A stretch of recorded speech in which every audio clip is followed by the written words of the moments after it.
کے سرپرست اور ذمہ دار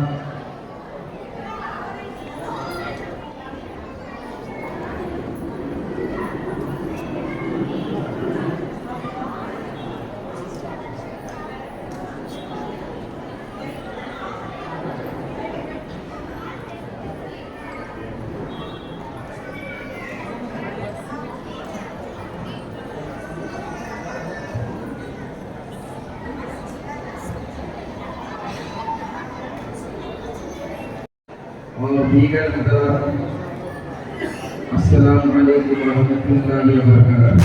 بڑی خوشی اور مسرت کا موقع ہے کہ ایک اہم مقصد کے تحت اللہ تبارک و تعالیٰ نے مجھے اور آپ کو یہاں جمع کیا۔ یہ نکاح کی محفل ہے اور نکاح حضرت محمد رسول اللہ صلی اللہ علیہ وسلم کی سنت ہے۔ صرف میرے اور آپ کے آقا کی ہی سنت نہیں، بلکہ اللہ نے جتنے انبیاء کرام کو بھیجا سبھی کی سنت رہی ہے۔ آدم علیہ السلام سے لے کر ہمارے آقا تک جتنے انبیاء کرام اس دنیا میں آئے سب نے نکاح کیا ہے اور سب کے بیوی بچے رہے ہیں۔ حدیث میں آتا ہے کہ 4 چیزیں تمام ہی نبیوں کی سنت رہی ہیں۔ ایک نکاح کرنا، حیا کرنا، مسواک اور خوشبو، یہ 4 چیزیں نبیوں کی سنت رہی ہے۔ اور ہمارے آقا حضور صلی اللہ علیہ وسلم نے فرمایا ہے کہ بھائی 4 چیزوں میں دیر نہ کرو۔ یہ کہ نماز کا وقت آ جائے تو نماز وقت پر پڑھ لو، معلوم نہیں پھر کیا حالات پیش آ جائیں اور تمہاری نماز رہ جائے۔ اور دوسری چیز فرمایا کہ کسی کا قرضہ اگر ہے تو قرضہ ادا کرنے میں بھی دیر نہ کرو، اگر اس کا انتظام ہو جائے تو قرض ادا کر دو۔ تیسری چیز، اگر کسی کا انتقال ہو جائے تو اس کے کفنانے اور دفنانے میں بھی تاخیر نہ کرو، دیر نہ کرو۔ چوتھی چیز فرمایا کہ بے نکاحی عورت اور مرد جب ان کا مناسب جوڑا مل جائے تو فوراً ان کا نکاح کر دو، اس لیے کہ اللہ کے رسول صلی اللہ علیہ وسلم نے فرمایا صحابہ کرام سے، جانتے ہو کہ سب سے بڑا غریب، سب سے زیادہ غریب کون ہے؟ صحابہ کرام نے مختلف جوابات دیے۔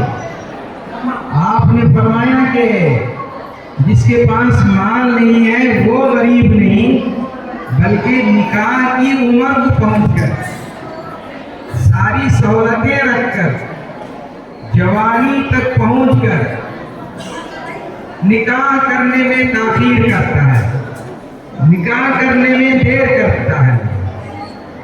اللہ کے رسول نے فرمایا کہ یہ غریب ہے۔ اسی طرح عورت کے بارے میں بھی اللہ کے رسول نے فرمایا کہ نکاح کی عمر کو پہنچ کر اگر عورت نکاح نہیں کر رہی ہے، ٹال مٹول کر رہی ہے، تاخیر کر رہی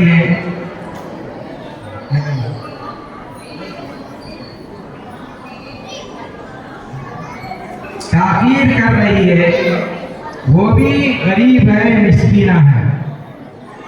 رسول اللہ صلی اللہ علیہ وسلم نے ایک حدیث میں فرمایا کہ عورت سے نکاح کیا جاتا ہے 4 چیزوں کی بنیاد پر۔ ایک اس کے مال کو دیکھ کر، دوسرا اس کی خوبصورتی کو دیکھ کر، تیسرا اس کے خاندان کو دیکھ کر، چوتھا اس کے دین کو دیکھ کر۔ آپ صلی اللہ علیہ وسلم نے فرمایا کہ جس عورت کے اندر دین ہو اس عورت کو اپنے نکاح میں لو، اسے ترجیح دو، اس لیے کہ اگر عورت کے اندر دینداری ہے تو ان کے بدن سے ہونے والی اولاد نیک بنے گی، اچھی بنے گی، قوم کی خدمت کرنے والی بنے گی، خاندان کے لیے نور نظر بنے گی۔ تو عورت کے اندر دینداری ہونا ضروری ہے۔ ایک اور حدیث میں اللہ کے رسول نے فرمایا کہ برکت والا، خیر والا نکاح وہ ہے جس میں کم سے کم خرچ ہو۔ آج آدمی اولاد ہونے پر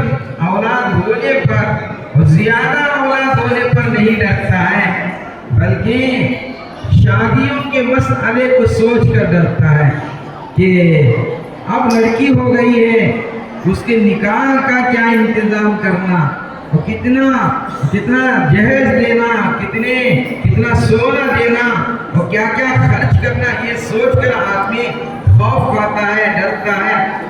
اولاد کے پالنے پرورش کرنے کے لیے کوئی باپ نہیں ڈرتا، ہاں ان کی شادیوں کا مسئلہ سامنے رکھ کر باپ ڈرتا ہے۔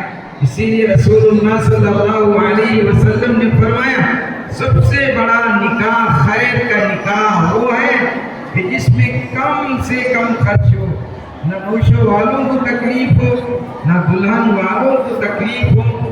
اب آپ سیرت کی، اسلامی ہسٹری اور اسلامی تاریخ کا مطالعہ کریں تو آپ کو پتہ چلے گا کہ ہمارے بڑوں نے، ہمارے صحابہ نے نکاح کو کتنا آسان کر کے دکھایا ہے، اتنا آسان کر کے دکھایا کہ ہم سوچ بھی نہیں سکتے۔ اس لیے کہ نکاح ایک ضرورت ہے، جیسے کھانا ایک ضرورت، پینا ایک ضرورت، پیاس کے وقت آدمی پانی پی لیتا ہے اور بھوک کے وقت آدمی کھانا کھا لیتا ہے۔ جوانی کی عمر کو پہنچا، اب ایک ضرورت ہے، ورنہ آدمی بہک سکتا ہے، گمراہ ہو سکتا ہے، گناہوں میں مبتلا ہو سکتا ہے، اپنے خاندان کے لیے بدنامی کا سبب بن سکتا ہے۔ ان تمام گناہوں سے بچنے کے لیے ایک ضرورت ہے، اسے پورا کر لیں۔ حضرت عبدالرحمن بن عوف رضی اللہ تعالیٰ عنہ صحابی رسول، اتنے بڑے صحابی رسول ہیں کہ اللہ کے رسول نے ان کو دنیا ہی میں جنت کی بشارت دی، اور صلی اللہ علیہ وسلم کا آمنا سامنا ہوگا، سلام کلام ہوا۔ عبدالرحمن ابن عوف کے کپڑوں میں کچھ داغ اور دھبے لگے ہوئے تھے۔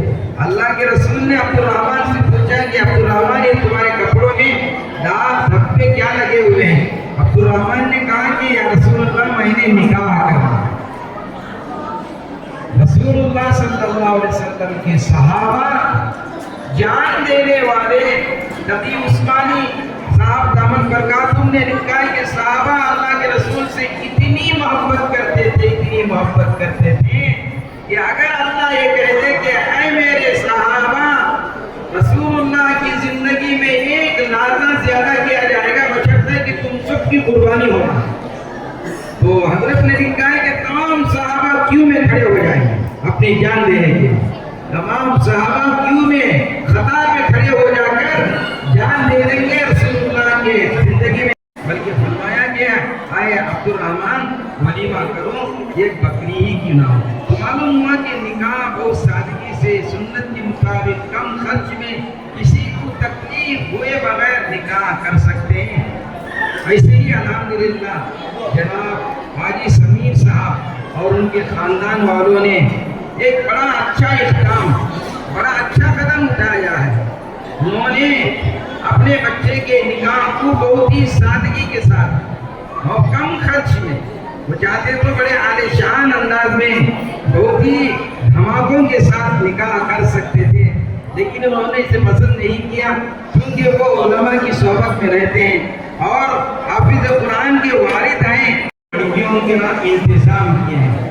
بڑا اچھا اقدام ہے، بڑی اچھی مثال ہے۔ ہر صاحب خیر، ہر صاحب ثروت اگر اس طرح آپ اقدام کرے. میں سمجھتا ہوں کہ غریب بچیوں کی شادیاں بہت آسانی سے ہو جائیں اور اتنی دعائیں ملیں گے. اب ان سے ہونے والی نسل وہ جو آپ دعائیں کریں گے، اگر ان کے نسل سے حافظ بنے، عالم بنے، ثواب جاریہ ہے، اتنا بڑا ثواب جاریہ ہے کہ جسے ہم شمار نہیں کر سکتے. لہذا میں اس موقع پر آج جناب سمیر صاحب اور ان کے خاندان کو اور ان سب کو مبارکبادی دیتے ہوئے دعا کرتا ہوں کہ اللہ تعالیٰ ان کے حق میں ثواب جاریہ بنائیں اور ہر صاحب مال کو اللہ تعالیٰ ایسی مثالیں قائم کرنے کی اللہ توفیق نصیب فرمائیں. انہی باتوں پر میں اپنی بات کو ختم کرتے ہوئے دعا کرتے ہوئے